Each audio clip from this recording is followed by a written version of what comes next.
بسم اللہ الرحمن الرحیم۔ فاتحہ۔ بسم اللہ الرحمن الرحیم۔ لا حول ولا قوة الا باللہ العلی العظیم۔ اعوذ باللہ السمیع العلیم من الشیطان الرجیم۔ بسم اللہ الرحمن الرحیم۔ الحمد للہ خالق الخلق باسط الرزق فالق الاسباح ذی الجلال والاکرام والفضل والانعام، ثم الصلاة والسلام وتحیۃ والاکرام علی سلطان الخلائق اجمعین وسید الاولین والآخرین وخاتم النبیین وشفیع المذنبین ورحمت للعالمین ورسول المسدد والمصطفى الاحمد ابی القاسم محمد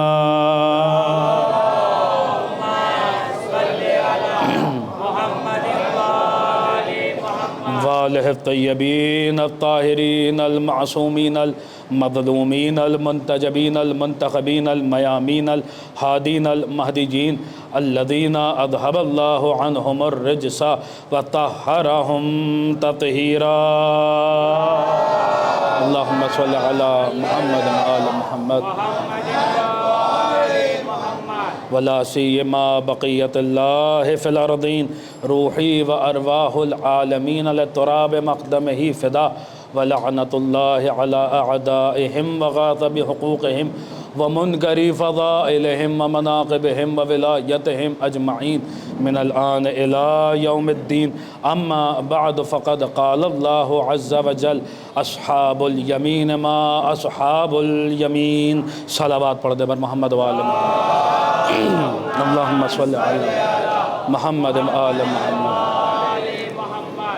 اس مجلس عزا کی قبولیت کے لیے، معصومین کی تشریف آوری کے لیے اور اس کی روحانیت میں مزید اضافے کے لیے دل کی گہرائیوں سے ایک بلند ترین صلوات پڑھ دیں آپ حضرات بر محمد وآل محمد۔ اللہم صلی علی محمد وآل محمد۔ عزیزان گرامی قدر، معزز سامعین، موالیان امیر المؤمنین، عزاداران سرکار سید الشہداء، عشرہ محرم الحرام کی یہ پہلی مجلس، عنوان آپ حضرات تک پہنچ چکا ہوگا۔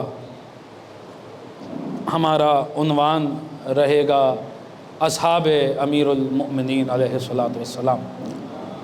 اللہم صلی علی محمد وآل محمد۔ اس سے قبل ایک دفعہ آپ حضرات کی خدمت میں حاضر ہونے کا شرف حاصل ہوا تھا، شہزادی سلام اللہ علیہ کی شہادت کی ایک مجلس پڑھنے کے لیے، لیکن باقاعدگی سے ایک عنوان پہ مفصل اور مسلسل گفتگو کرنے کے لیے پہلی مرتبہ اس طریقے سے حاضر ہوئے۔ تو بہرحال عزیزان گرامی، اصحاب امیر المومنین یہ عنوان ہے، اور انشاءاللہ وہ شخصیتیں جن پر ہمارے یہاں اس طریقے سے گفتگو نہیں ہوتی جس طریقے سے گفتگو ہونی چاہیے، ان کے متعلق ہم کچھ باتیں کریں گے اور کچھ مطالب آپ حضرات کی خدمت میں پیش کریں گے۔ دیکھیے، انسان کو چاہیے کہ وہ اپنے محسنوں کو یاد رکھے، اپنے محسنوں کو فراموش نہ کرے۔ جن لوگوں کا اس کے اوپر احسان ہے، ان لوگوں کو ہمیشہ یاد رکھنا چاہیے، اور یہ بات بھی ذہن نشین رہے کہ جو قومیں اپنا ماضی بھلا دیتی ہیں، جو قومیں اپنا پاسٹ بھلا دیتی ہیں، جو قومیں اپنا گزرا ہوا کل فراموش کر دیتی ہیں، ان کا آنے والا کل کبھی روشن نہیں ہوتا۔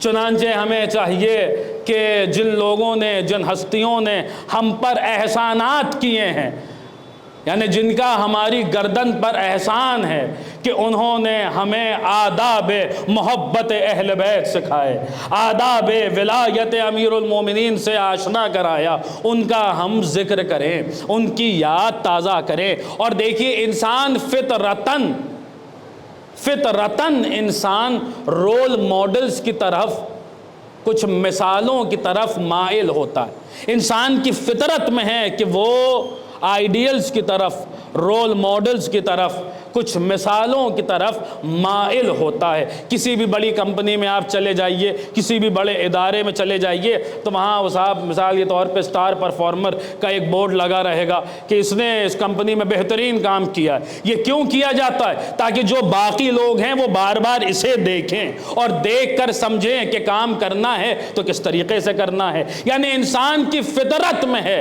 کہ وہ نمونوں کی طرف مائل ہوتا ہے، وہ مثالوں کی طرف مائل ہوتا ہے۔ اسے اپنی زندگی میں ہر شعبے میں کچھ رول ماڈلز چاہیے، کچھ آئیڈیل چاہیے۔ اب جو چیز ہمارے مذہب کی جان ہے، ہمارے مذہب کی اساس ہے، ہمارے مذہب کی شے رگ ہے، ہمارے مذہب کی بنیاد ہے، یعنی جس شے پر ہمارے عقیدے کا دار و مدار ہے، جس شے پر ہمارے اعمال کا دار و مدار ہے، جس چیز پر ہمارے ہر کام کا دار و مدار ہے، وہ چیز کیا ہے؟ وہ چیز ہے محبت اہل بیت۔ وہ چیز کیا ہے؟ وہ چیز ہے ولایت امیر المومنین۔ تو اس محبت اہل بیت میں، اس عشق امیر المومنین میں بھی ہمیں کچھ رول ماڈل چاہیے، ہماری نظروں کے سامنے کچھ نمونے ہونے چاہیے، ہماری نظروں کے سامنے کچھ مثالیں ہونی چاہیے جو ہمیں بتائیں کہ عشق علی کے تقاضے کیا ہیں، جو ہمیں سمجھائیں کہ عشق علی کے تقاضے کیا ہیں، جو ہمیں بتائیں کہ عشق علی کے آداب کیا ہے۔ جنہوں نے علی کا قرب حاصل کیا، جو لوگ اس مرتبے پہ پہنچے کہ انہیں امیر المومنین کی صحبت حاصل ہوئی، انہیں مولائے متقیان کی صحبت حاصل ہوئی، ان سے بہتر کون ہے جو ہمیں بتا سکتا ہے کہ عشق علی کے تقاضے کیا ہیں، محبت علی کے آداب کیا ہے، عشق علی کے اسرار کیا ہیں۔ ہاں اگر علی کے عشق کے آداب سیکھنے ہیں تو قمبر جیسوں سے سیکھنے پڑیں گے۔ دیکھیں تھوڑا سا بیدار ہو آپ حضرات، چونکہ عنوان اصحاب امیر المومنین ہے، پوری توجہ کے ساتھ سنیے۔ اگر عشق علی کے آداب سمجھنے ہیں تو قمبر جیسے لوگوں سے سمجھنے پڑیں گے۔ اگر عشق علی کے حقائق کو سمجھنا ہے تو ساسا ابن سوہان سے سمجھنا پڑے گا۔ اگر عشق علی کے جذبات کو سمجھنا ہے تو محمد ابن ابی بکر سے سمجھنا پڑے گا۔ اگر عشق علی میں جانثاری کو سمجھنا ہے تو مالک اشتر جیسوں سے سمجھنا پڑے گا۔ اگر عشق علی کے اسرار درک کرنے ہیں تو کمیل ابن زیاد نخعی سے سمجھنا پڑے گا۔ اگر علی کے غلامی کے آداب سیکھنے ہیں تو قمبر سے سیکھنے پڑیں گے۔ عزیزان گرامی، اگر علی سے حصول علم کے طریقے سیکھنے ہیں تو رشید جیسوں سے سیکھنا پڑے گا۔ اگر علی کے عشق میں جواب دینے کا طریقہ اور ہنر سیکھنا ہے تو ترمہ ابن عدی جیسوں سے سیکھنا پڑے گا۔ یا یوں سمجھ لیجئے کہ اگر علی کے عشق میں زندگی گزارتے کیسے ہیں یہ کام سیکھنا ہے تو ابو ذر اور عمار جیسوں سے سیکھنا پڑے گا۔ یا المختصر اتنا سن لیجئے کہ علی کے عشق میں جیا کیسے جاتا ہے یہ بات سلمان سے سیکھنی پڑے گی۔ علی کے عشق میں مرا کیسے جاتا ہے یہ بات میثم سے سیکھنی پڑے گی۔ ایک صلوات پڑھیں آپ حضرات بر محمد و آل محمد۔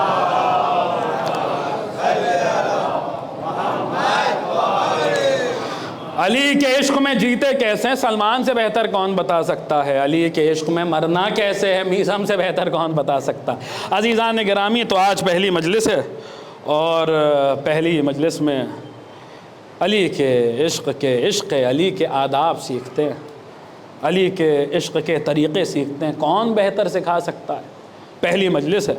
دیکھیے دنیا میں ہر شیعہ آپ کو ایسا مل جائے گا جو کہے گا میں مولا کا غلام ہوں، ہر چاہنے والا کہے گا کہ میں اپنے مولا کا غلام ہوں، اور ہر خطیب آپ کو یہ کہتا ہوا مل جائے گا کہ خود سے اپنی زبان سے یہ کہنا کہ میں مولا کا غلام ہوں یہ بڑی بات نہیں ہے، علی کہہ دیں کہ یہ میرا غلام ہے یہ بڑی بات ہے۔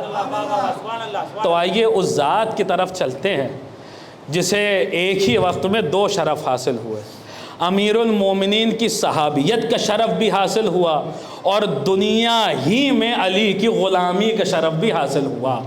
آئیے عنبر کی زبان سے قمبر کی باتیں سنتے ہیں، آئیے حضرت قمبر کی بارگاہ میں چلتے ہیں اور قمبر سے عشق علی کے آداب سیکھتے ہیں۔ قمبر کون ہے؟ قمبر وہ ہیں قمبر جن کے متعلق خدائے سخن میر انیس نے اپنے ایک شعر میں کہا میں چونکہ لکھنؤ سے آیا ہوں تو انیس و دبیر کی باتیں تو کروں گا کہ میر انیس بچوں کو یہ نام یاد ہونا چاہیے۔ میر انیس نے کہا کہ پوچھیں گے نکیرین تو کہہ دوں گا انیس، اگر قبر میں مجھ سے منکر اور نکیر کہیں گے تو میں انہیں یہ جواب دے دوں گا، پوچھیں گے نکیرین تو کہہ دوں گا انیس، قمبر کا جو مولا ہے غلام اس کا ہوں۔ غور فرمائیے گا آپ حضرات، تھوڑا سا بیدار ہوں آپ حضرات، مجھے پتا ہے کہ وقت جو ہے وہ بڑا عمومی طور پہ یہ آرام کرنے کا وقت ہوتا ہے، لیکن بہرحال یہ عشق حسین ہے، اور انا لقتل الحسین حرارت فی قلوب المؤمنین لا تبرد ابدا، بے شک قتل حسین مومنوں کے دلوں میں ایک ایسی حرارت کو پیدا کرے گا کہ جو کبھی بھی بجھے گی نہیں۔ ہر وقت کا، ہر تھکن کا ازالہ جو ہے وہ اس ذکر میں چھپا ہوا ہے، اس ذکر کا اثر وقت پہ ہوتا ہے، وقت کا اثر اس ذکر پہ نہیں ہوا کرتا۔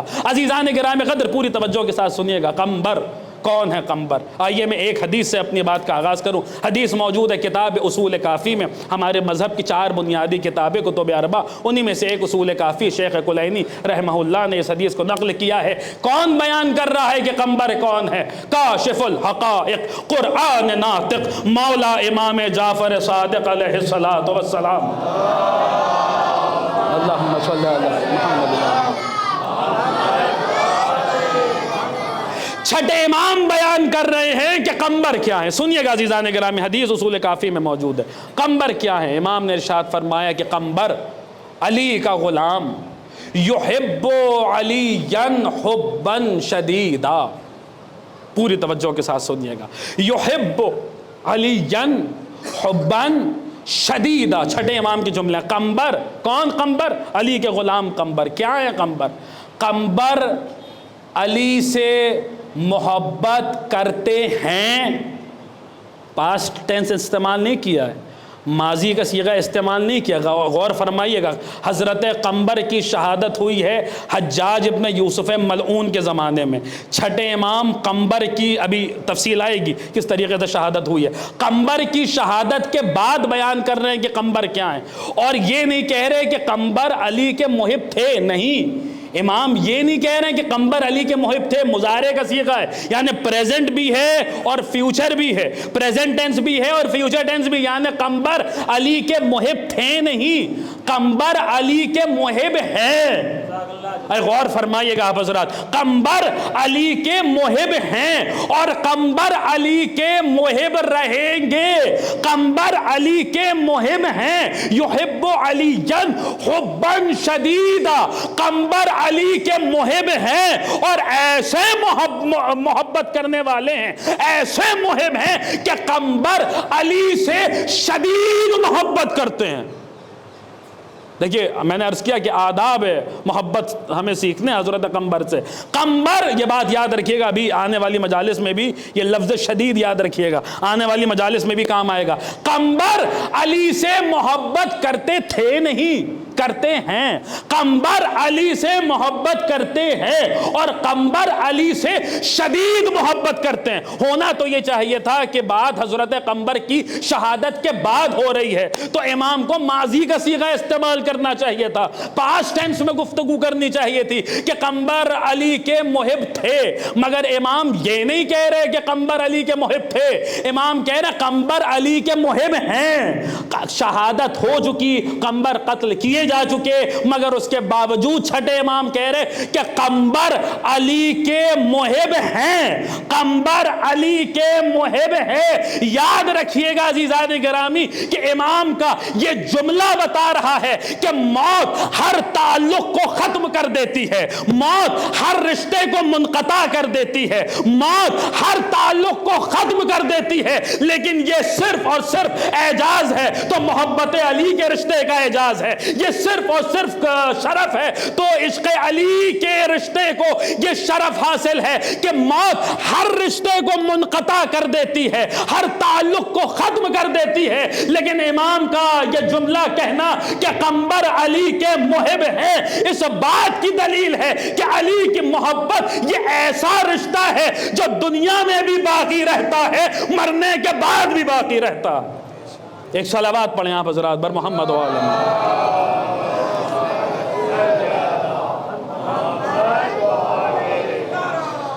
حیدریہ یہ رشتہ زندگی میں بھی باقی رہتا ہے اور مرنے کے بعد بھی باقی رہتا ہے۔ قمبر کیا تھے قمبر، اور کیا ہو گئے قمبر؟ سنیے گا عزیزان گرامی، کیا تھے قمبر؟ بعض علماء نے لکھا ہے حبش، ملک حبش میں ایک بادشاہ تھا قمبر کہاں تھے اس وقت؟ ایک جوان تھا جس کا نام تھا فتاح۔ کیا نام تھا؟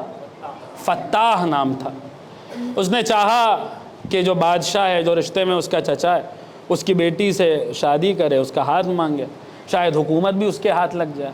وہ اپنے اس بادشاہ کے پاس پہنچا، یعنی اپنے چچا کے پاس پہنچا، بیٹی کا ہاتھ مانگا۔ اس نے جواب میں کہا کہ وہ بڑا چالاک تھا، اس نے کہا کچھ ایسی شرط رکھ دو کہ کبھی پوری نہ کر پائے، نہ بیٹی ملے گی نہ حکومت ملے گی۔ اس نے کہا کہ وہ ایک کام کرو، اگر تمہیں ہماری بیٹی کا ہاتھ چاہیے، ہماری بیٹی سے شادی کرنا ہے، تو سنا ہے اس وقت جزیرہ عرب میں، ملک حجاز میں ایک بڑا بہادر شخص ہے جس کا نام علی ہے۔ جاؤ، اگر تم نے علی کو زیر کر دیا تو میں اپنی بیٹی بھی تمہیں دے دوں گا، اپنا وارث بھی تمہیں ڈکلیئر کر دوں گا۔ اس نے کہا کتنے لوگوں کو ہرانا ہے جنگ میں؟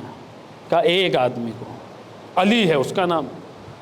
انہوں نے سوچا کہ علی ایک آدمی ہے، کیا جاتا ہے، جوان خون تھا، طاقت جو تھی وہ بھری پڑی ہوئی تھی۔ کہا جاتے ہیں، ابھی جائیں گے، زیر کر لے آئیں گے۔ یہ چلے، حجاز پہنچے، یثرب پہنچے، مدینے میں پہنچے۔ اتفاق سے ان کی نظر ایک شخص پہ پڑی جس کے کاندھے پہ بیلچہ تھا۔ غور فرمائیے گا حضرات، جس کے کاندھے پہ بیلچہ تھا۔ یہ اس کے قریب آئے، آنے کے بعد کہنے لگے بھائی یہ بتاؤ کیا تم نے علی کو دیکھا ہے؟ اس نے کہا تمہیں علی سے کیا کام؟ کہا مجھے لڑائی کرنی ہے علی سے، جنگ کرنی ہے علی سے۔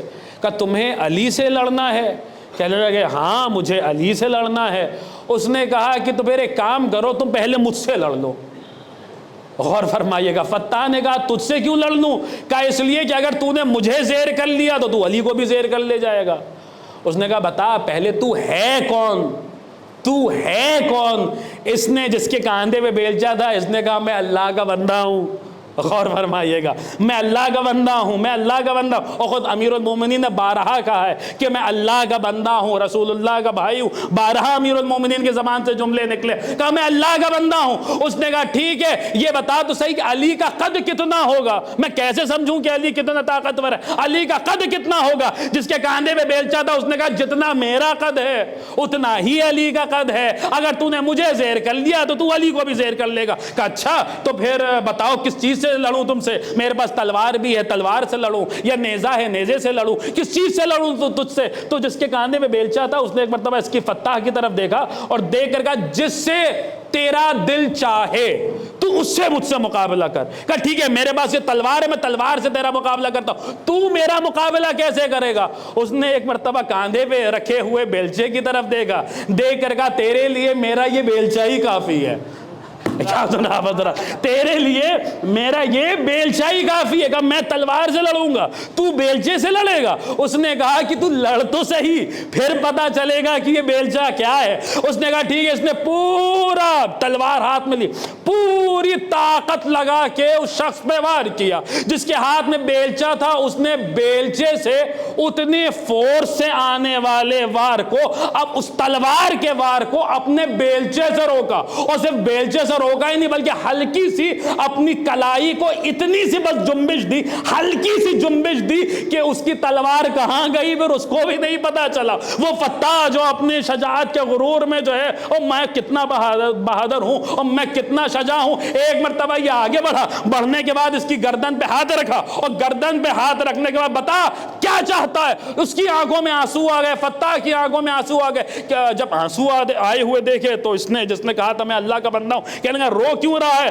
فتح نے کہا میں نے سوچا تھا علی سے لڑوں گا اور علی کو زیر کر لے جاؤں گا تو جو ہے میری شادی جو ہے وہ بادشاہ کی بیٹی سے ہو جائے گی، بیٹی بھی مل جائے گی، حکومت بھی مل جائے گی، لیکن مجھے کیا پتا تھا کہ میں یہاں تیرے ہاتھوں مارا جاؤں گا۔ اس نے کہا تجھے علی چاہیے، بس اتنی سی بات ہے، تجھے علی چاہیے؟ کہنے لگا ہاں مجھے علی چاہیے تھا۔ اس نے ایک مرتبہ کلائی چھوڑی، اپنا سر آئے کیا کہ لے علی حاضر ہے۔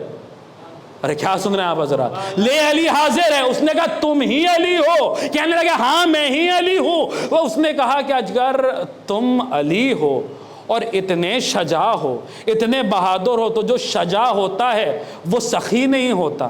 تم نے اپنا سر آگے کر کے بتا دیا، تم جتنے بڑے شجاع ہو، جتنے بڑے بہادر ہو، اتنے ہی بڑے سخی بھی ہو۔ تو پھر اب میں تم سے لڑوں گا نہیں، ذرا مجھے بھی یہ شجاعت سکھا دو، ذرا مجھے بھی یہ فنون سکھا دو۔ اس نے کہا کہ تم یہ فنون سیکھنا چاہتے ہو؟ کہے گا ہاں میں یہ فنون سیکھنا چاہتا ہوں۔ کچھ دیر گفتگو آگے بڑھی، جیسے جیسے گفتگو بڑھتی جا رہی ہے، اس فتاح کے دل میں اس علی کی محبت بیٹھتی جا رہی ہے۔ اس نے تھوڑی دیر بعد کہا ارے اب استادی اور شاگردی کا رشتہ کیا کریں گے اس رشتے کا بھائی؟ تم ایک کام کرو کہ تم مجھے اپنی غلامی میں لے لو، یہی رہوں گا، تم سے سیکھتا بھی رہوں گا، تمہاری غلامی بھی کرتا رہوں گا۔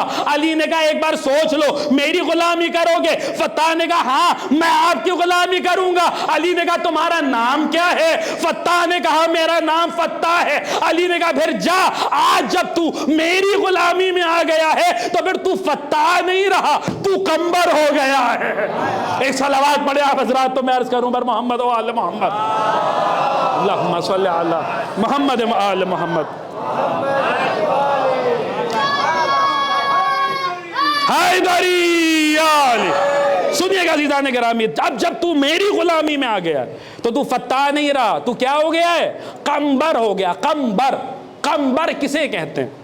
علماء نے اس پہ تبصرہ کیا ہے، کلام کیا۔ قمبر کسے کہتے ہیں؟ قمبر لفظ بنا ہے لفظ قمبرہ سے۔ قمبرہ کیا ہے؟ عربی زبان میں ایک پرندہ ہے جس کے سر پہ تاج ہوتا ہے۔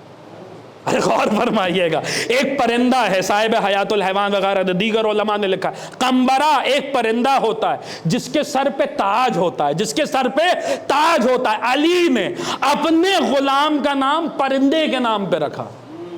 غور فرمائیے گا، بہت اہم بات ہے۔ علی نے اپنے غلام کا نام پرندے کے نام پہ رکھا۔ پرندے کے نام پہ کیوں رکھا؟ اس لیے رکھا کیونکہ جب پرندہ پرواز کرتا ہے تو ہمیشہ آزاد ہوتا ہے۔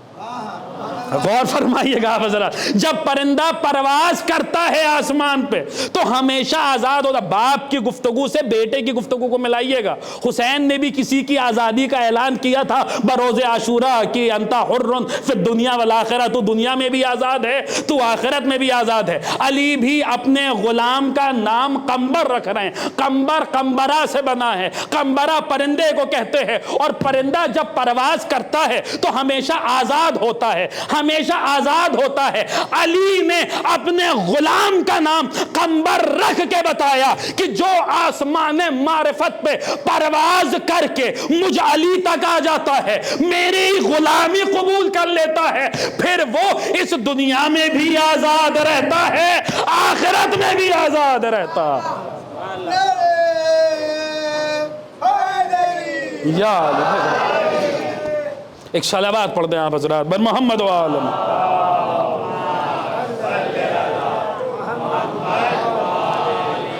اگر زحمت نہ ہو تو تھوڑا تھوڑا آپ حضرات ممبر کے قریب آ جائیں، ایک صلوات پڑھ دیں آپ حضرات بر محمد و آل محمد۔ جزاک اللہ۔ بعد میں آنے والوں کو تکلیف نہ ہو، سنیے گا عزیزان گرامی۔ قمبر امیر المومنین کی غلامی میں آ گئے، علی نے قمبر کو قمبر بنا دیا۔ اور کس طریقے سے امیر المومنین نے قمبر کی تربیت کی؟ آپ نے پارس پتھر سنا ہے؟ پارس پتھر دیکھا کس نے؟ سنا تو ہوگا پارس پتھر کے بارے میں۔ پارس پتھر کیا ہوتا ہے؟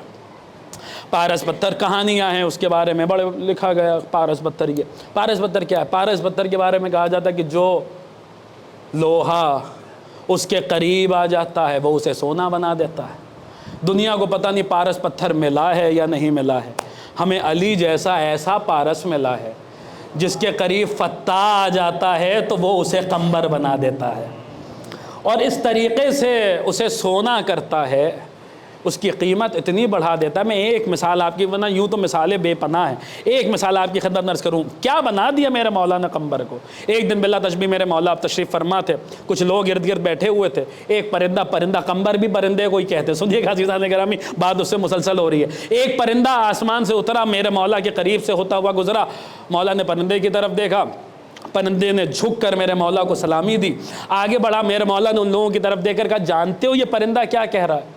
لوگوں نے کہا ہمیں نہیں معلوم یہ پرندہ کیا کہہ رہا ہے۔ میرے مولا نے کہا یہ پرندہ مجھ پر اور میرے شیعوں پر سلام کر رہا ہے۔ غور فرمائیے گا عزیزان کرام، اللہم صلی علی محمد و آل محمد۔ سنیے گا، یہ پرندہ مجھ پر اور میرے شیعوں پر سلام کر رہا ہے۔ جیسے ہی میرے مولا نے کہا، کچھ لوگوں کے چہرے پر شک کی لکیر آئی، یہ کیسے ہو سکتا ہے؟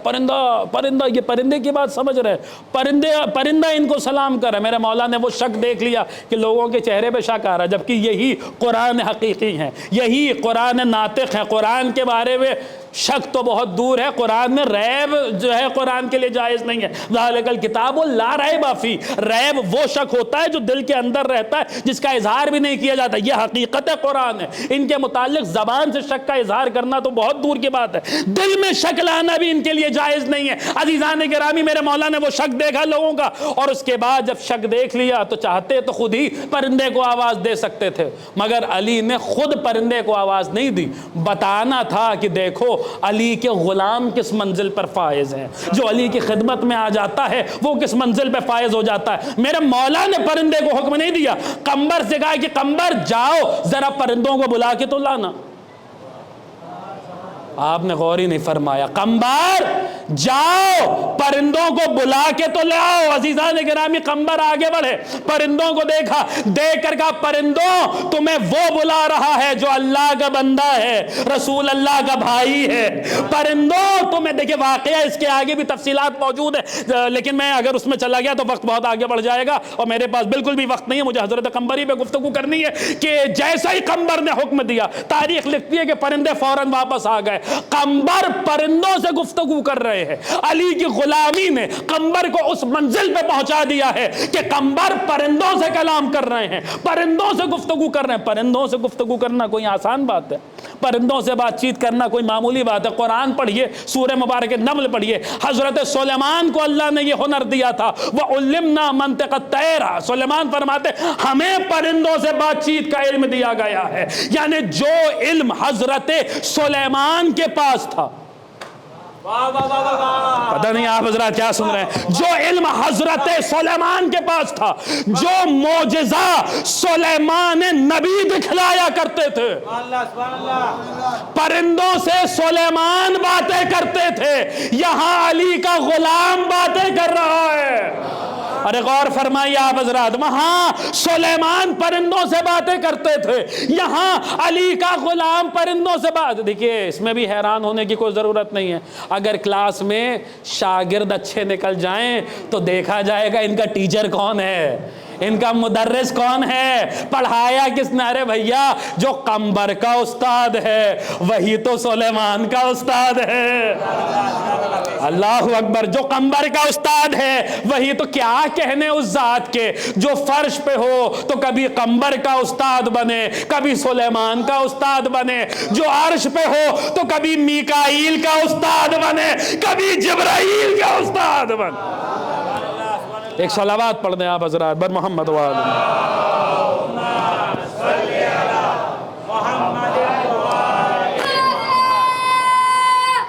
حیدری آل۔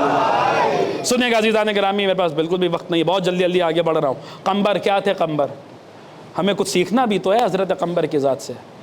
تو حضرت قمبر کی ایک خصوصیت یہ تھی کہ امیر المومنین کی صحبت کا اثر دیکھیے، قمبر نے علی کی عبادت اپنی آنکھوں سے دیکھی ہے، قمبر نے علی کی شجاعت اپنی آنکھوں سے دیکھی ہے، قمبر نے امیر المومنین کی طہارت اپنی آنکھوں سے دیکھی ہے، قمبر نے مولا کے اختیارات اپنی آنکھوں سے دیکھیں، قمبر نے مولا کے اعجاز اپنی آنکھوں سے دیکھیں۔ کیا ہو گئے، یعنی قمبر کے دل میں جو مولا کی معرفت ہے وہ کس منزل پر ہوگی، قمبر کے دل میں جو مولا کی معرفت ہے وہ کس منزل پر ہوگی؟ وہ اس منزل پہ تھی کہ جب کوئی پوچھتا تھا قمبر تم کس کے غلام ہو، تو قمبر بس اتنا نہیں کہتے تھے کہ میں علی کا غلام ہوں، نہیں، قمبر فوراً میرے مولا کا ایک قصیدہ پڑھ دیتے تھے۔ آپ نے غور نہیں کیا، ذرا غور کیجئے گا اس بات پر، یعنی مختلف زمانے، قمبر حجاج ابن یوسف ملعون جیسے زمانے میں انہوں نے زندگی گزاری جب تخت پر عبد الملک ابن مروان بیٹھا ہوا ہے، ایسے زمانے میں یعنی تقیہ کا شدید زمانہ ہے، اس وقت بھی جب قمبر سے کوئی پوچھتا تھا کہ تمہارا مولا کون ہے، قمبر ایک لائن میں جواب نہیں دیتے تھے، کبھی قمبر نے ایک لائن میں جواب نہیں دیا، فوراً ایک قصیدہ پڑھ دیتے تھے۔ ایک موقع میں آپ کو سناؤں، ایک مختصر سا خطبہ ہے حضرت قمبر کا، اگر آپ سننا چاہیں تو میں آپ کی خدمت میں عرض کروں، اور اگر سننا چاہ رہے ہیں تو اپنی آمادگی کا ثبوت دینے کے لیے ایک بلند ترین صلوات پڑھیں آپ حضرت۔ اللہم صلی اللہ محمد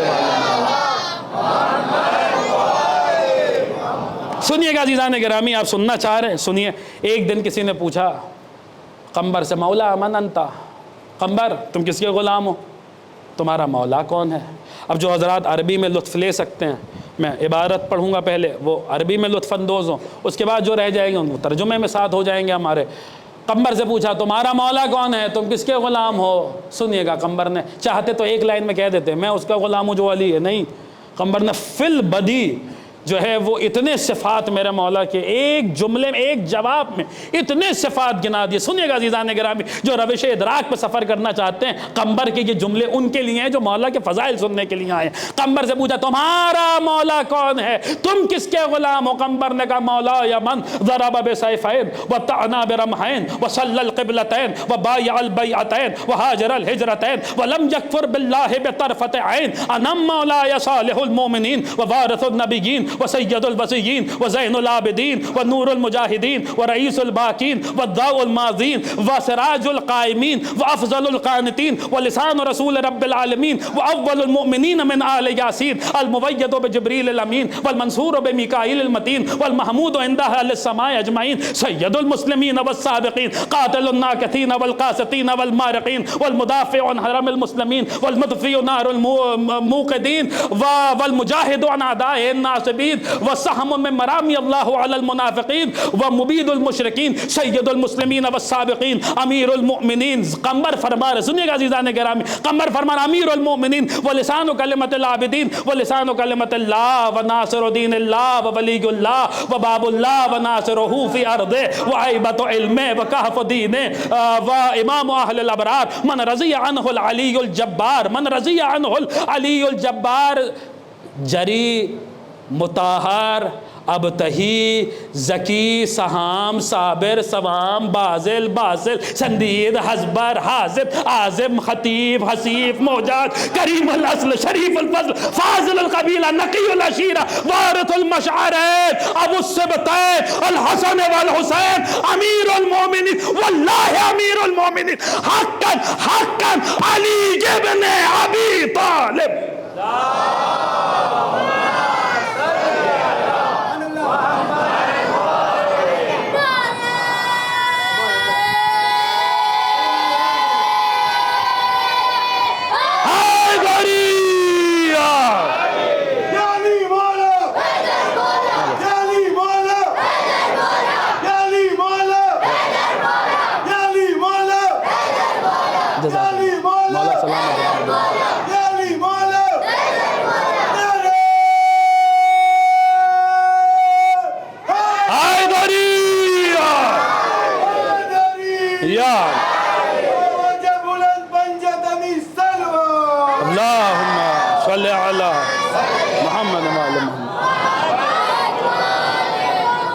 مولا آپ کو سلامت رکھے، آپ کے جذبہ ایمانی کو سلامت رکھے۔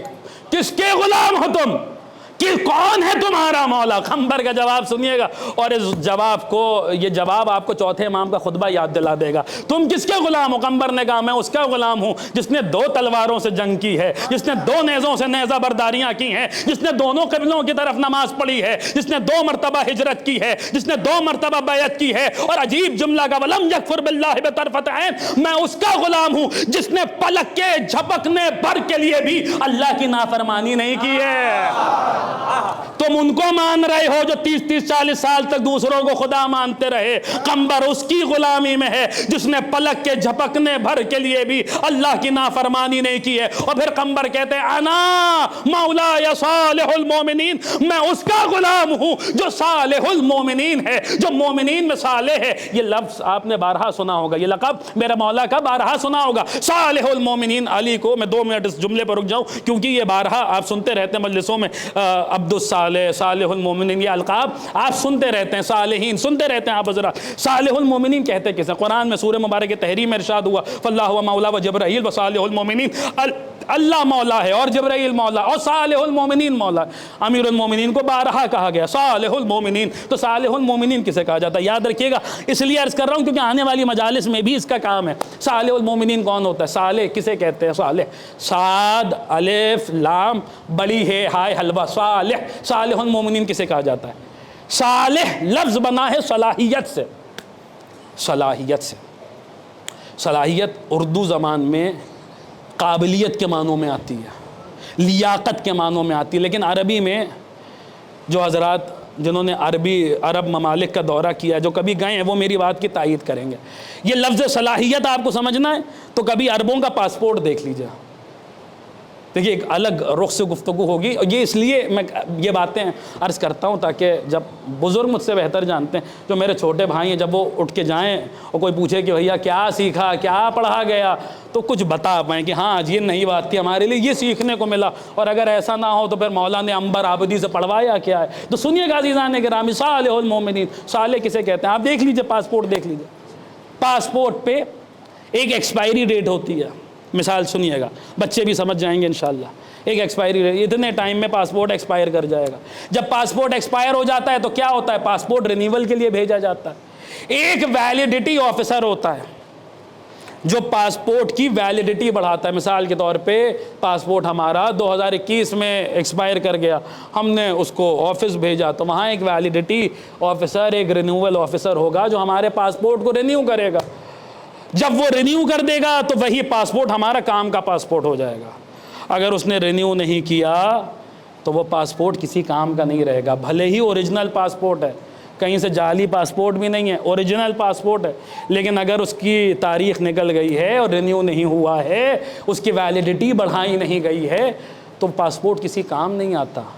ویلیڈیٹی، صلاحیت کے ایک معنی اسی ویلیڈیٹی کے ہیں۔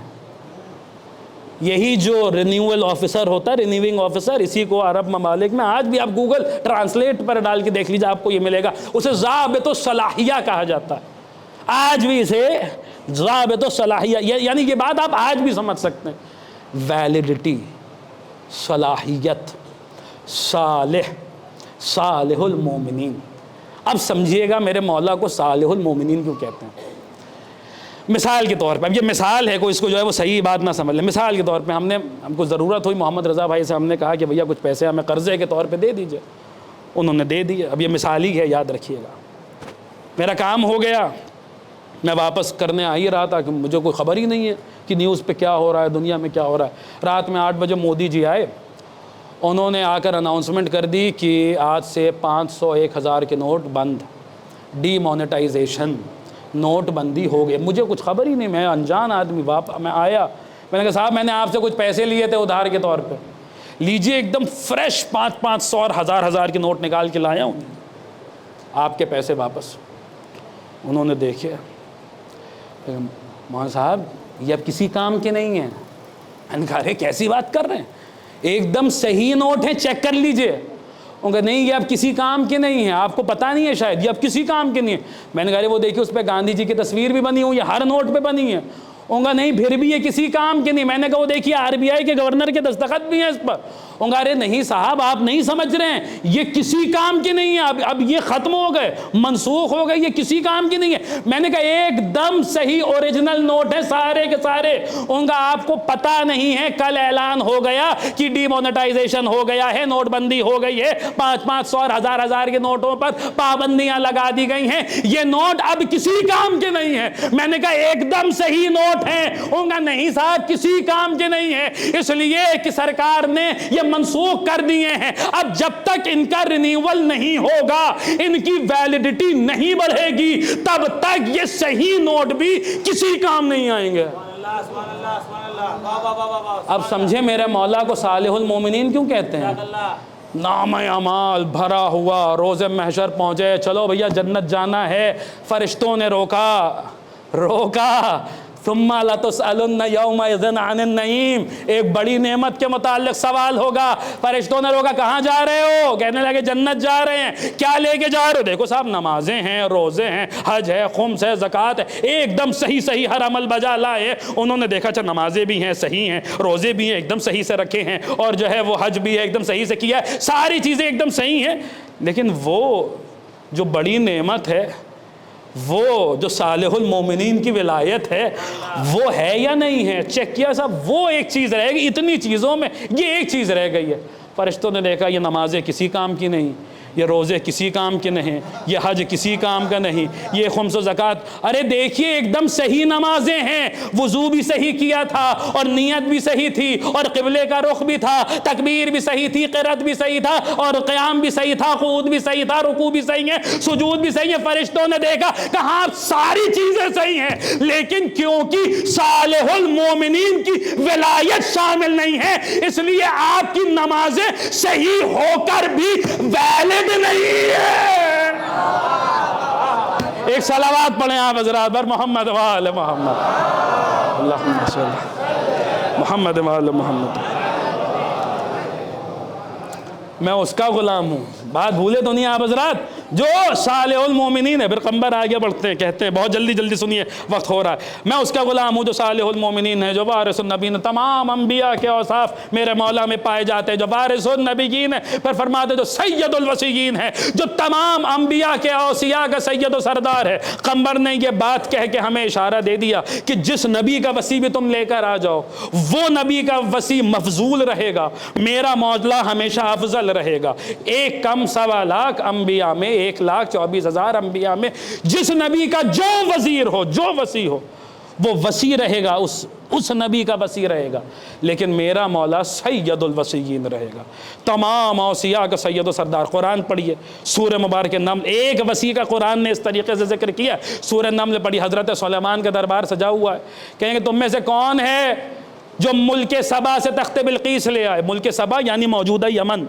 حضرت سلیمان کہاں بیٹھے ہیں؟ موجودہ یروشلم میں، کہاں ہے؟ فلسطین میں، یعنی یمن سے فلسطین آنا ہے تخت بلقیس۔ سلیمان کہہ رہے تم میں سے کون ہے جو تخت بلقیس لے آئے؟ تو قرآن کہتا قال عفریت من الجن انا آتیک بہ قبل ان تقوم من مقامک وانی علیہ لقوی امین، کہ ابھی سلیمان نے سوال کیا تھا کہ جنات میں سے عفریت بول اٹھا کہ میں ملک سبا سے تخت بلقیس لے آؤں گا اس سے قبل کہ آپ اپنے مقام سے بلند ہوں، آپ اپنی جگہ سے کھڑے ہوں، وانی علیہ لقوی امین، اور میں اسے لانے کی طاقت بھی رکھتا ہوں اور امانت دار بھی، یعنی خیریت سے آپ کی امانت آپ تک پہنچا بھی دوں گا۔ وہ کہتا قرآن کہتا ابھی وہ یہ کہہ کہ چپ ہی ہوا تھا، وقال الذی عنده علم من الکتاب، ابھی وہ چپ ہی ہوا تھا کہ وہ بول اٹھا جس کے پاس کتاب میں سے کچھ علم تھا۔ وقال الذی عنده علم من الکتاب انا آتیک بہ قبل ان یرتد طرفک، میں ملک سبا سے تخت بلقیس لے آؤں گا اس سے قبل کہ آپ اپنی پلکوں کو جھپکائیں۔ یہ کون ہیں؟ یہ آصف ابن برخیاں ہیں۔ یہ آصف ابن برخیاں کون ہیں؟ یہ حضرت سلیمان کے وصی ہیں۔ آصف سلیمان کے وصی ہیں، میرا مولا سید الانبیاء کا وصی ہے، ان کے پاس کتاب میں سے علم ہے۔ اور جب میرے مولا کے لیے قرآن بولتا ہے تو سورہ رعد میں کہتا ہے وَيَقُولُ الَّذِينَ كَفَرُوا لَسْتَ مُرْسَلًا قُلْ كَفَى بِاللَّهِ شَهِيدًا بَيْنِي وَبَيْنَكُمْ وَمَنْ عِندَهُ علْمُ الْكِتَابِ۔ یہ کفار کہتے ہیں آپ نبی نہیں، یہ کہہ دیجئے میرے پاس 2 گواہ ہیں، ایک اللہ ہے، دوسرا وہ ہے جس کے پاس کل کی کل کتاب کا علم ہے، جس کے پاس کل کی کل کتاب کا، یعنی سلیمان کے وصی کے پاس کتاب میں سے علم ہے اور محمد کے وصی کے پاس کل کی کل کتاب کا علم ہے۔ قمبر کہہ رہے ہیں میرا مولا سید الوصیین ہے، تمام اوصیاء کا سردار ہے۔ قرآن ایک نبی کے وصی کا ذکر کر کے خاتم الانبیاء کے وصی کا اختیار سمجھا رہا ہے۔ قرآن بتلا رہا ہے دیکھو جس کے پاس کتاب میں سے علم ہے، جب وہ یہاں ہے تو پھر وہ جس کے پاس کل کی کل کتاب کا علم ہے وہ کہاں ہوگا؟ ارے جب سلیمان کا وصی یہاں پر ہے تو محمد کا وصی کہاں پر ہوگا؟ ارے جب سلیمان کا وصی پلک جھپکنے سے پہلے ملک سبا سے تخت بلقیس لا سکتا ہے تو پھر محمد کا وصی بھی اپنے ایک اشارے سے ڈوبے ہوئے سورج کو واپس پلٹا سکتا۔ ایک صلوات پڑھ دیں آپ حضرات بر محمد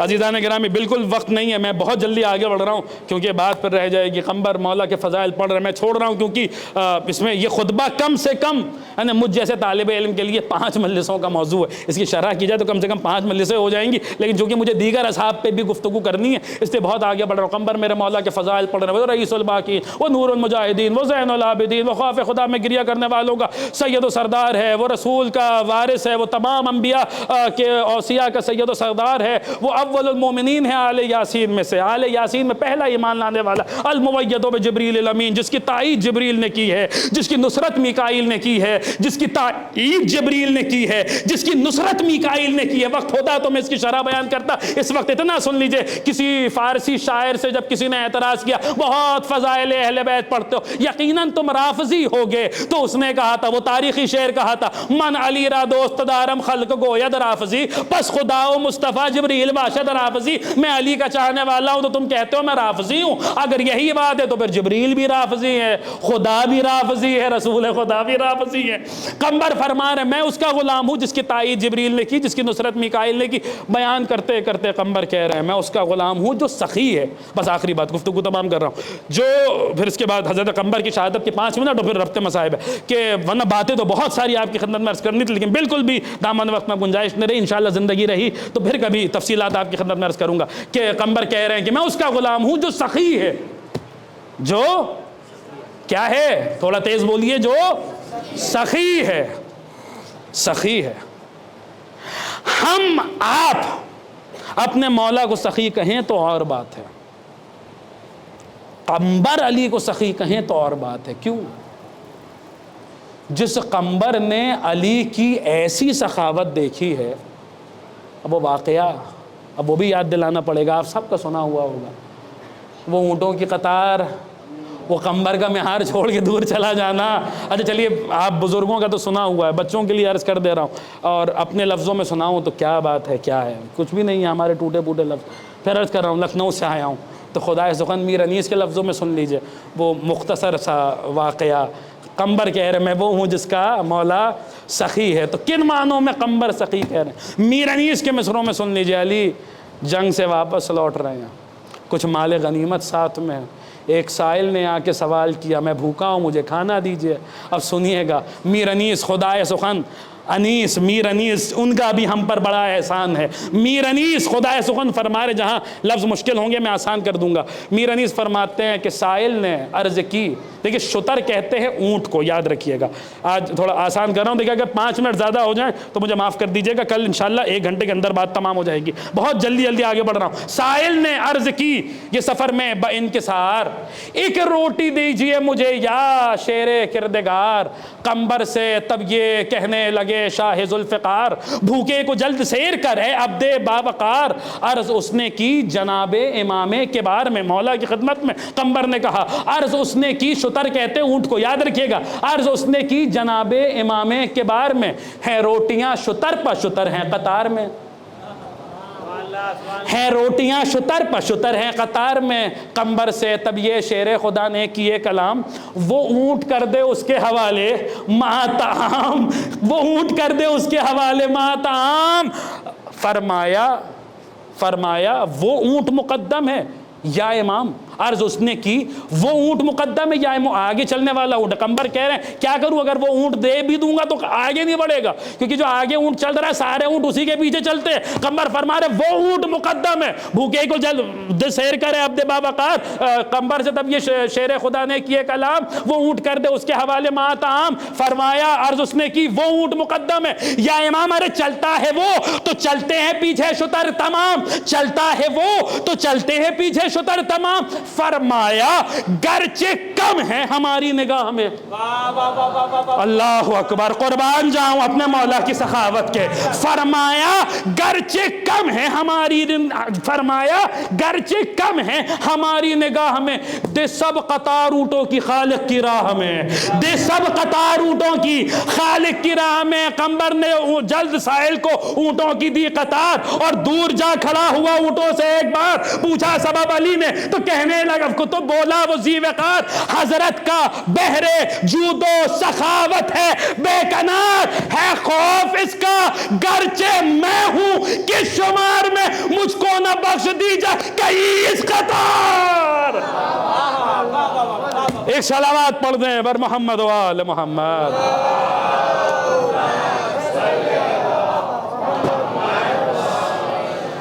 عزیزان گرامی اب بات تمام ہو گئی. قمبر کیا ہے؟ قمبر علامہ مجلسی نے مولا کائنات کے اصحاب کو 4 حصوں میں تقسیم کیا. 4 حصوں میں تقسیم کیا. وقت ابھی آنے والی مجالس میں تفصیلات آئیں گی انشاءاللہ. 4 حصوں میں: اصفیاء، اولیاء، شرطۃ الخمیس اور خاصان. خاصان علی کے خاص لوگ. پھر علامہ مجلسی لکھتے ہیں کہ قمبر کا تعلق اس چوتھے شعبے سے تھا، اس چوتھے گروہ سے تھا. قمبر علی کے خاص لوگوں میں شامل تھے. اور واقعاً باتیں بہت ساری تھیں، لیکن ساری باتوں کو چھوڑتے ہوئے قمبر میں وہ صفات، سخاوت بھی تھی، عدالت بھی تھی اور شجاعت بھی تھی. اتنے شجاعت حضرت قمبر کہ میدان صفین میں علی نے ایک علم حضرت قمبر کے حوالے کیا تھا.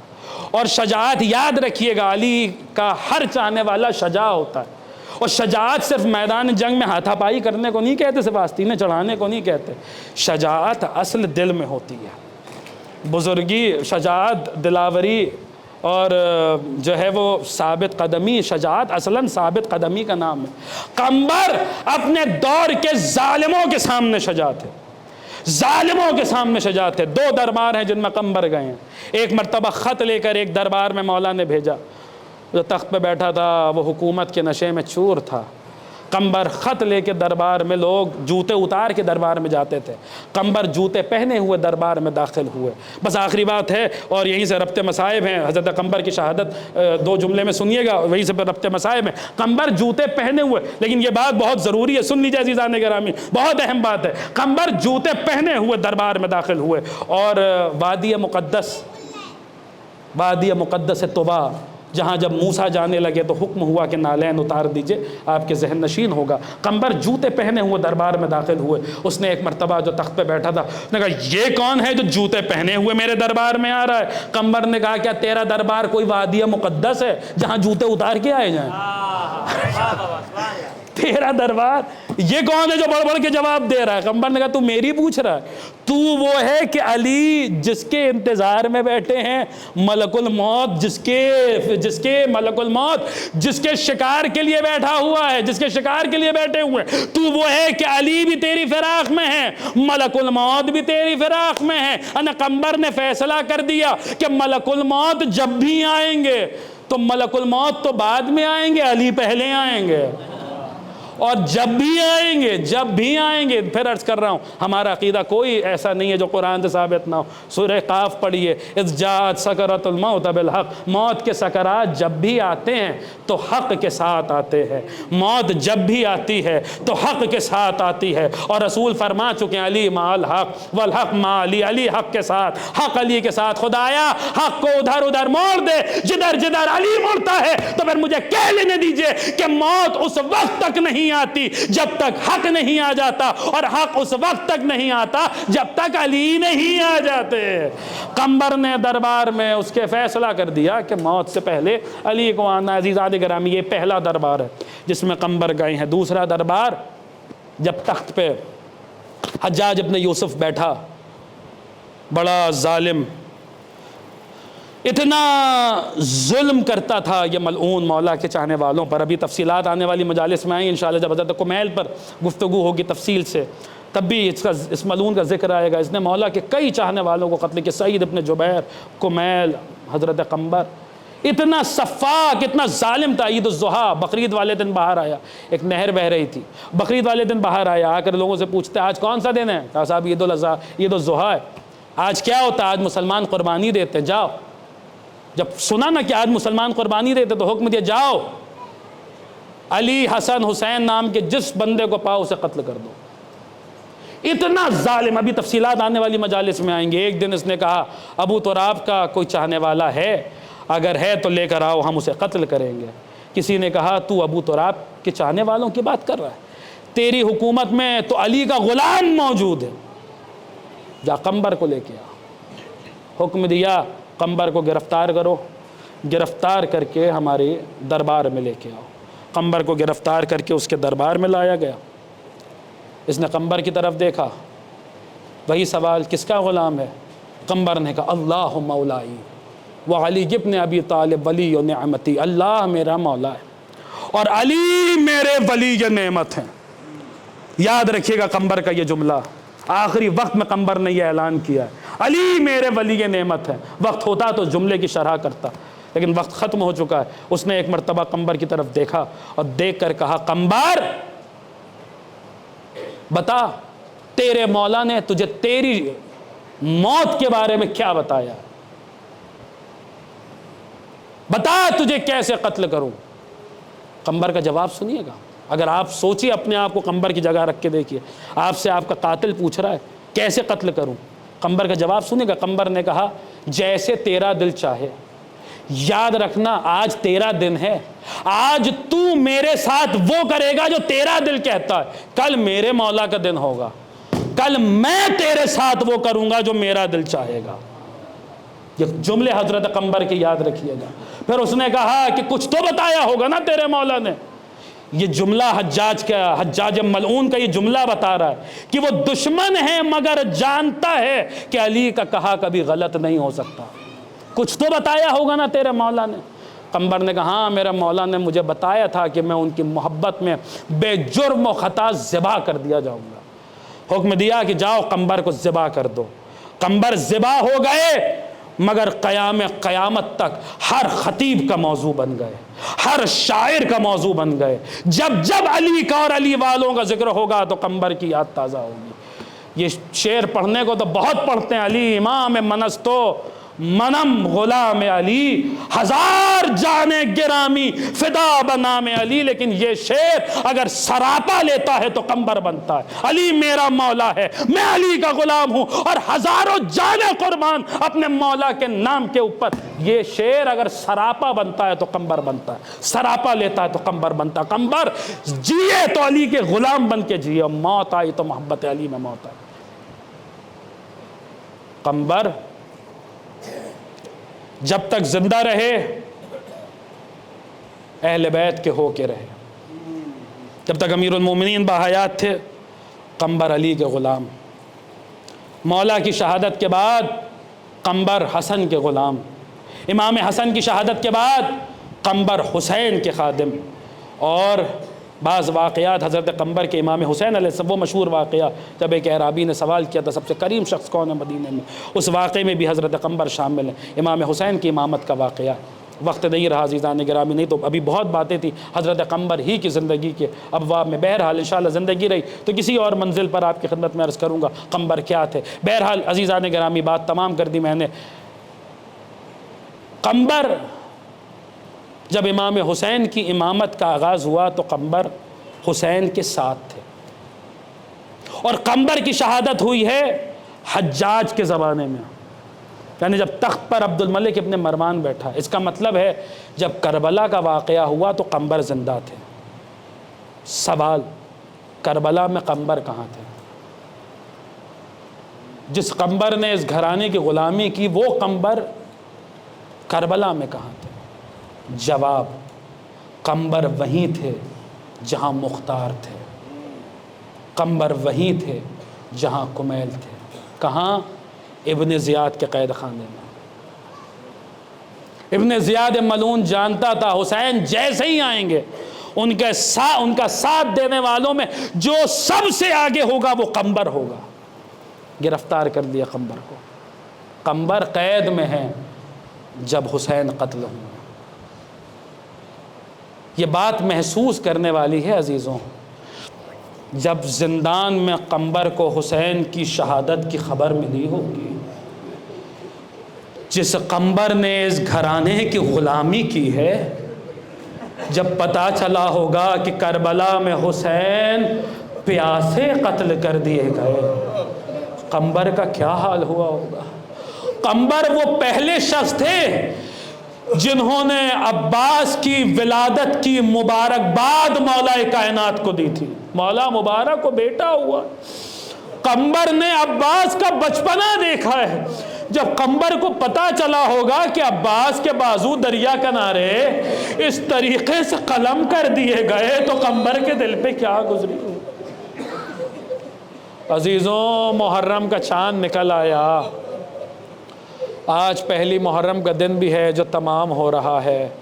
ہمارے عزاخانے سج گئے، فرش عزا بچھا دیا گیا، غریب حسین کی غریب ماں ہماری مہمان بن کے آ گئی، کرم یہ مجلس شبیر نے کیا ورنہ کہاں غریب کا گھر اور کہاں حسین کی ماں۔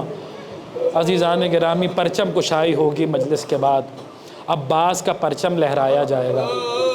ایک روایت سنیے گا، کل چاند رات تھی، یقیناً ہم نے آپ نے جیسے ہی محرم کے چاند کی خبر ملی ہوگی، شب بدلی ہوگی، ہم سب کی آنکھوں میں آنسو آ گئے ہوں گے۔ ہم سب کی آنکھوں، جانتے ہیں یہ آنسو کیوں آیا ہے ہماری آنکھوں میں؟ کل کی شب جو گزری، یہ آنسو ہماری آنکھوں میں کیوں آیا ہے؟ کسی نے چھٹے امام سے پوچھا، مولا کسی کے انتقال پہ تو رویا جب جاتا ہے تو اس کے انتقال کے بعد رویا جاتا ہے، حسین تو عاشور کے دن شہید ہوئے تھے، کیا وجہ ہے کہ جیسے ہی محرم کا چاند نکلتا ہے آپ کے شیعہ غمگین ہو جاتے ہیں، آنکھوں میں آنسو آ جاتے ہیں؟ سنیے گا عزیزان گرامی، امام نے جانتے کیا جواب دیا؟ سنیے گا امام کا جواب، اس کا مفہوم، اس کا خلاصہ سنیے گا۔ امام فرماتے کیا وجہ ہے کہ چاند رات ہی سے شیعہ ماتم شروع کر دیتے، کیا وجہ ہے؟ امام فرماتے ہیں جب محرم کا چاند نکلتا ہے تو فرشتے آسمانوں پر ہمارے دادا حسین کا پیراہن لہراتے ہیں، حسین کا کرتا لہراتے ہیں فرشتے۔ آپ چاند، آج پہلی تاریخ ہے، آپ پرچم لہرائیں گے، عباس کا پرچم لہرائیں گے، ادھر چاند نکلتا ہے محرم کا، فرشتے حسین کا پیراہن لہراتے ہیں۔ فرشتے کون سا پیراہن؟ امام فرماتے یہ وہ پیراہن ہے جس میں جگہ جگہ تلواروں کے نشان ہیں، یہ وہ پیراہن ہے، یہ وہ کرتا ہے جو جگہ جگہ سے تلواروں کے نشان جہاں موجود ہے۔ اور میرے امام فرماتے ہیں یہ وہ کرتا ہے جو خون میں ڈوبا ہوا ہے، جو خون میں ڈوبا ہوا ہے۔ ہاں یہ حسین کا کرتا ہے، اس پہ کہیں علی اکبر کا خون لگا ہوگا، کہیں قاسم کا خون لگا ہوگا، کہیں عوض و محبت کا خون ہوگا، کہیں بیٹے جیسے بھائی کا خون ہوگا۔ عزیزان گرامی، امام فرماتے ہمارے شیعہ بصیرت کی آنکھوں سے اس کرتے کو دیکھتے ہیں، بصیرت کی آنکھوں سے، ظاہری آنکھوں سے نہیں، بصیرت کی آنکھوں سے اس کرتے کو دیکھتے ہیں، لہٰذا آنکھوں میں آنسو آ جاتے ہیں۔ حسین کا خون میں ڈوبا ہوا کرتا، حسین کا زخموں سے چاک چاک کرتا۔ اللہ اکبر، کتنے زخم ہیں اس کرتے میں جو کل شب لہرایا گیا ہے، کتنے زخم ہیں اس کرتے میں۔ کامل الزیارات میں میرے مولا کا جملہ موجود ہے، چھٹے امام نے سید الشہداء سے روایت کیا ہے، مولا فرماتے قال الحسین انا قتیل العبرا، حسین فرماتے ہیں میں آنسوؤں کا شہید ہوں، آنسوؤں کا شہید ہوں۔ پھر مولا فرماتے ہیں قتل تو مکروباً، مجھے اس حال میں قتل کیا گیا کہ میرے دل میں بڑے غم تھے، مجھے اس حال میں قتل کیا گیا۔ ہاں جس حسین کے دل میں اکبر جیسے جوان بیٹے کا داغ ہو۔ اللہ اکبر، اللہ اکبر، اجرکم علی اللہ، جعلکم اللہ من الباقین۔ 28 رجب حسین مدینہ چھوڑ رہے ہیں، مدینے کو الوداع کہہ رہے ہیں۔ نانی ام سلمہ کے پاس آئے، ام المومنین جناب ام سلمہ سلام اللہ علیہا کی خدمت میں آئے، نانی اماں خدا حافظ، میرے لال کہاں جا رہے ہو؟ نانی اماں عراق کا ارادہ ہے، میرے لال سب جگہ جانا مگر عراق نہ جانا۔ کیا ہوا نانی اماں؟ میں نے تمہارے نانا سے سنا ہے کہ میرا حسین عراق میں مارا جائے گا۔ میرا حسین، جو رونے کے لیے آئے ہیں، جو پرسے کے لیے آئے ہیں، آج محرم کی پہلی تاریخ تمام ہونے کو، جتنا ہو پائے اتنا گریہ کیجئے، مولا آپ کی عزا کو قبول فرمائیں، امام زمانہ آپ کی آوازوں پہ رحمت نازل فرمائے۔ میرے لال کہیں بھی جانا، عراق نہ جانا۔ کیوں؟ نانا نے فرمایا تھا میرا لال عراق میں قتل کیا جائے گا۔ نانی اماں، کیا نانا کا کہا بھی کبھی غلط ہو سکتا ہے؟ نانی اماں یہ خاک لے لیجئے، اسے اس خاک میں ملا دیجئے جو نانا نے دی تھی، اور نانی اماں یاد رکھیے گا جس دن یہ خاک خون میں بدل جائے، سمجھ لیجئے گا آپ کا حسین قتل کر دیا گیا، آپ کا حسین مار دیا گیا۔ سنیے گا عزیزان گرامی، ابھی پرچم برآمد ہونا ہے اور آپ زیارت کریں گے پرچم کی، تو اپنی آنکھوں کو باوضو رکھیے، آپ کی آنکھوں سے آنسو جاری رہے۔ ام سلمہ فرماتی ہیں میں ابھی اسی روایت کی طرف لوٹ رہا ہوں، ایک جملہ سن لیجئے۔ ام سلمہ فرماتی میں روز اس خاک کو دیکھتی تھی، روز اس کی زیارت کرتی تھی۔ ایک دن ایسا آیا میری آنکھ لگ گئی، میں نے خواب میں دیکھا رسول آئے ہیں، سر پہ امامہ نہیں ہے، بدن پہ خاک ہے۔ ام سلمہ تم سو رہی ہو؟ ارے میرا بھرا گھر اجڑ گیا، میرا حسین قتل کر دیا گیا۔ ام سلمہ کہتی آنکھ کھلی، کیا دیکھا؟ وہ خاک خون میں بدل چکی ہے، حسین قتل کر دیے گئے۔ اجرکم اللہ جعلکم اللہ من الباقین۔ المختصر، حسین نے ام سلمہ کو خدا حافظ کہا، خدا حافظ، اس آخری جملے مجلس تمام، خدا حافظ کہہ کے برآمد ہوئے۔ عباس ام سلمہ کے پاس آئے۔ یقیناً ام سلمہ نے عباس کو بھی ویسے ہی رخصت کیا ہوگا جیسے حسین کو رخصت کیا ہے۔ عباس نے ام سلمہ کو خدا حافظ کہا۔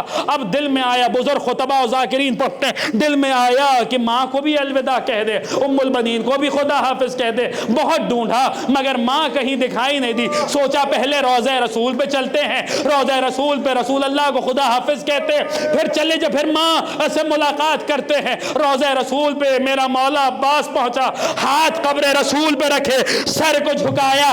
اچانک عباس کو اپنے ہاتھوں پہ کچھ محسوس ہوا، سر اٹھایا، کیا دیکھا؟ یہ ایک ماں ہے جو عباس کے شانوں کو اپنے ہاتھوں سے تھامے ہوئے ہے۔ اماں آپ یہاں کیا کر رہی ہیں؟ ام البنین بیٹھی عباس سے کہنے لگی میرے لال مجھے علی کے خون پہ پورا بھروسہ ہے، مجھے اپنی طرف جو رونے کے لیے آئے دیکھتا ہوں، کون ایسی آنکھ ہے جو اس جملے پہ اشک بہا دو؟ میرے لال مجھے علی کے خون پہ پورا بھروسہ ہے، اپنی تربیت پہ پورا اعتماد ہے، لیکن میرے لال میں یہ بات نہ کہتی تم سے، لیکن کیا کروں؟ قافلے میں فاطمہ کی بیٹیاں ہے، رسول زادیہ ہے۔ عباس قبر رسول پہ ہاتھ رکھ کے وعدہ کرو زینب کا پردہ سلامت رہے گا، بیویوں کی چادریں سلامت رہیں گی۔ عباس نے کہا اماں جب طلاق یہ ہاتھ سلامت ہے، سیدانیوں کا پردہ سلامت رہے گا۔ میں کہوں گا ام البنین آپ کے لال نے حق کا وفادہ کر دیا، جب تک عباس کے بازو سلامت ہے زینب کی چادر میں کوئی آنچ نہیں آئی، لیکن عباس کے بعد سکینہ تماچے گا رہی ہے، زینب کے سر سے چادر چھین لی گئی، اہل عرب کے خوابوں میں آگ لگا دے۔ اللہم عجل ولیک الفرج وجعل دابت آباده وانصاره مشیئته